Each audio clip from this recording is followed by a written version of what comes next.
Hello, everyone. It's Fiona Marks here from fionamarks.com.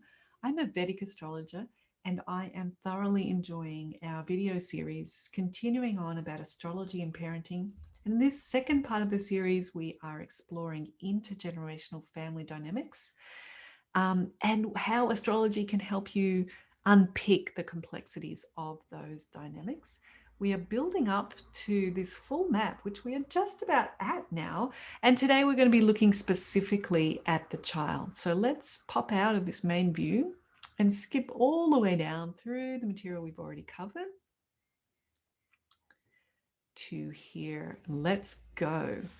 What about the child in all of this? So we are lucky enough to have the child's actual chart here.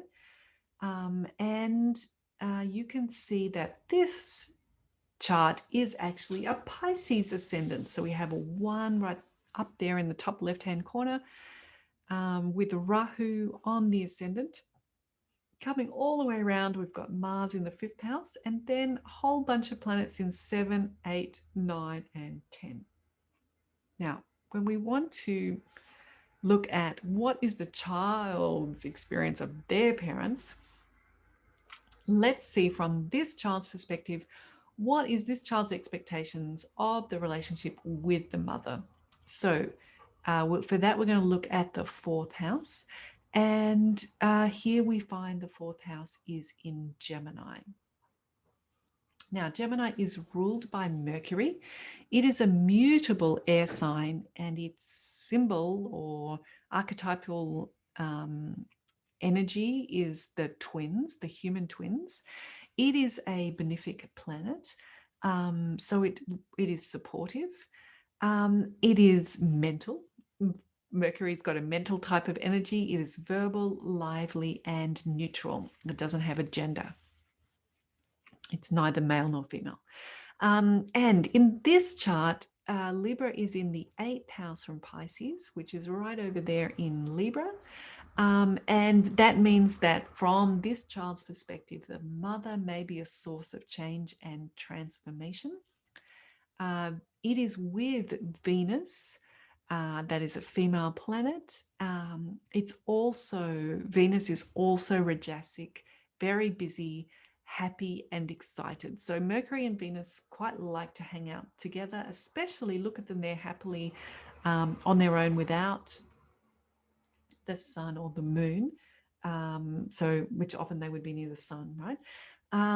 So the child may perceive their mother as being very active. Rajasic means lots of movement, very dynamic, and mentally engaged, like might have not necessarily quite an intellectual, but very heads kind of connection with this parent, rather than a whole body rough and tumble sort of thing. Maybe someone that speaks to them a lot or has their parent relationship through words and explaining things. When we look at the 10th house, we're going to go over and look at Sagittarius there, the blue at the bottom left corner with Jupiter in the house. It is ruled by Jupiter, which Sagittarius is all about wise teacher kind of energy. It is also a benefic planet, so it's very supportive. The father's Jupiter, we already know, is exalted, and in this chart, it's in its own home. It's comfortable, it's happy, it's where it belongs. So these are very gentle indicators. We've got 2 benefic planets. Mercury is an enemy to Jupiter because it causes Jupiter to doubt its peace. So if there are tensions, I mean, we've got 2 benefic planets here. They're both in happy situations. But if there were to be tensions, it may be around Mercury causing doubts to Jupiter. Jupiter is at peace, it's content, it understands that everything is connected to everything and it's all good. Whereas Mercury is getting into the details, analyzing things, running through scenarios, questioning things, doubting things, and all of that energy, we talk about the Rajasic type of energy. It's just unsettling for Jupiter. So from the child's perspective, we've got a couple of things to look at here. One is that the child is a Jupiter ascendant. Oops. The child is a Jupiter ascendant because they're Pisces. So they might find that the mother creates in the child doubts about the child's natural, like, I don't know, bon vivant, like good view, easy going. And the mother, from the child's perspective, might be asking for detail or, trying to get everything organized, and that may unsettle the child. And it could also happen with the mother, from the child's perspective, also unsettling the father, because the father's also being represented by Jupiter. So let's put these together. The father is obviously going to have a really natural connection with the child because they're both ruled by the same planet, both ruled by Jupiter. And the mother is going to be a lively source of change. In summary, I would imagine that this is a non-hierarchical type of family dynamic from the child's perspective. It could be cerebral. Maybe there's a lack of rules. We don't have a malefic here in a parenting style. So there's maybe a lack of a disciplinarian, a lack of a challenger, a lack of an opponent.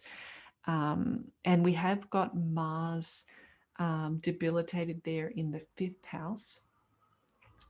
So emotions, perhaps that may be a source of the water of Cancer, and Mars as a planet that likes to take action and have directions and have right and wrong. It may find that it's not getting those boundaries, which I think, because of all the other indicators in this family dynamic, will be fine, which will be wonderful and lovely. But we can see that Mars may struggle there emotionally without boundaries, perhaps. So let's put this all together, our full family map now. We can see that from the child's perspective, if we look towards the father, we've got this Jupiter exchange.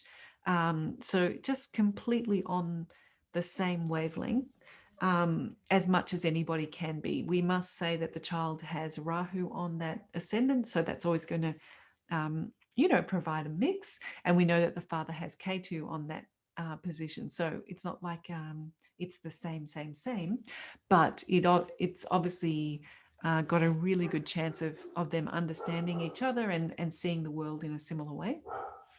In terms of the child and the mother, we've got Mercury and Jupiter, both benefic planets in this case, because Mercury was with Venus, a benefic.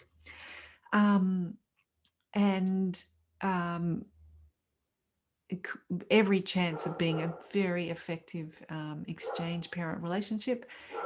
If there are issues, they could be around detail and wanting to get into the small things and understand everything, may be perceived from the child as destabilizing their contentment, and equally the other way around. The parent wanting to be perceived through Jupiter, wanting to be perceived as compassionate and understanding, but always receiving from the child's perspective. No matter what the mother does, it's perceived by the child as being detailed and analytical and maybe obsessively about small things or micromanaging things. So that could be an area of tension. All right, now we have the whole map. Let's take some time in the next video to see how can we really use this in an interesting way to understand this family, things that they might want to talk about, things that might be hidden but can be unpacked with astrology. All right, so I'll see you in the next video.